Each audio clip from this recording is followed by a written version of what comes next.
we headed across the water to Jersey in the Channel Islands for a holiday challenge featuring two of the best compact cameras on the market. Otis and I are going head-to-head to see who can take the best holiday picture. We selected two of the latest compact cameras on the market To try and convert some of the touristic delights of this fair isle into megapixels. My camera of choice is the Panasonic DMC-TZ. This 10.1 megapixel camera is the successor to John's favourite compact camera from last year, the TZ5. It's got more megapixels, more zoom and HD video. and I've chosen the 12-megapixel Fujifilm FinePix F200 EXR. Fuji's top-of-the-range compact camera comes with a revolutionary 3-in-1 EXR sensor for the best pic possible. To find out which of these two is the best and easiest to use, we had to race around the island to get the perfect holiday photo. We only had 3 hours, though, so we couldn't spend ages setting up our shots. But that's great to test these cameras because they're designed to be point-and-shoot snappers. OK, you ready? Ready. All right, 3, 2... We each had a car and a driver to get us around, and the finish point was a fort on the other side of the bay. Driving to our first locations gave us the chance to check out the cameras properly. If I'm absolutely honest, I was a little bit disappointed by the size of the Panasonic when I first got my hands on it. It does feel quite chunky, but impressively, it's very light, 229 grams to be precise, which, for a camera with this kind of feature set, I think is quite lightweight. First impressions of the Fuji are really good. It feels very well balanced. In fact, it's 31 grams lighter than Jason's Panasonic and 6 millimeters smaller. So if weight is an issue, then this is definitely the one to go for. My first stop was the Doral Wildlife Centre, a place teeming with photo opportunities and a great place to test one of the new features of the TZ7. This is the perfect environment to test out this camera's intelligent auto. Why? Because I can't see anything. In the reptile house and the rest of the zoo, the TZ7's intelligent auto system was choosing the best settings for my shots.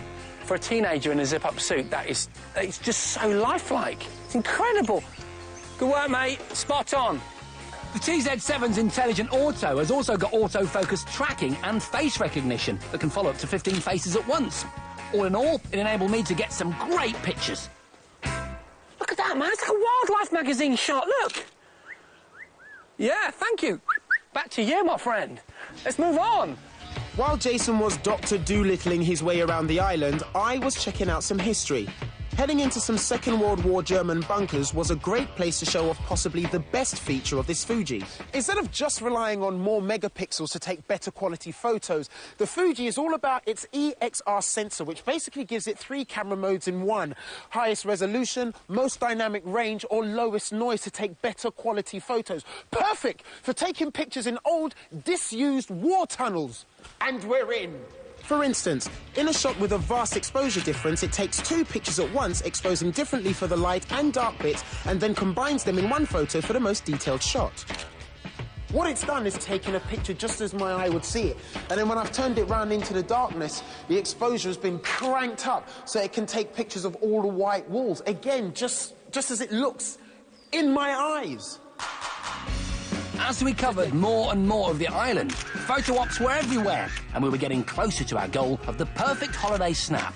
But we were also eating up the time. The race was on to reach the finish point at the fort.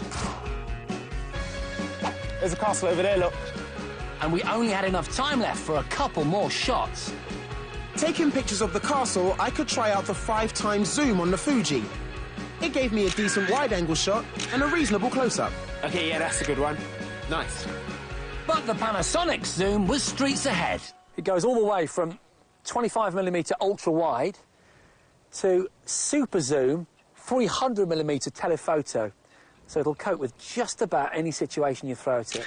With those pictures in the bag, I decided to get a little bit arty. So I built a sandcastle to go in the foreground. Is that Chase? What's he doing? I was just about to take my picture when Otis stepped in and sabotaged me. That was really mean. I'd scuppered Jason's last photo, and while he was rebuilding, I was already on my way to the finish. There was no way he'd be able to catch up now. Wait for me! But I had an idea. You give us a lift. Now the race was on. The tide's up. Well, there's nothing else for it. And while I was wading out to the fort, Jason was battling the elements on his boat. Oh, I'm getting soaked. I can see Otis, look. He's on the causeway. I can see, look, he's trying to clamber his way over. He ought to be careful, you know, in these conditions. It was close, but in the end, the big waves slowed me too much. And the victorious Otis was there to meet me at the fort. Hi, Jace. Let's go and have a look at the one holiday snap that you've chosen. So, Jason, this is your first one. OK, would you like to talk us through this holiday picture? Well, the truth is, you did say you wanted a traditional holiday snap, and aside from the one on the beach and so on, I thought this was a good choice. It's a pet cemetery with a dead dog on it called Susie. I had to use it. But what this picture does show is lovely definition. I just think it's a nice snap. It's a nice memory.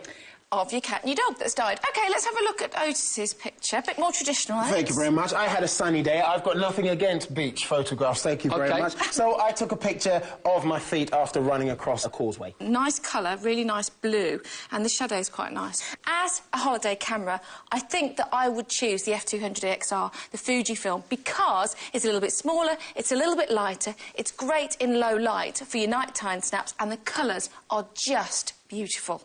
So that means Otis has won this part of the challenge. Yes.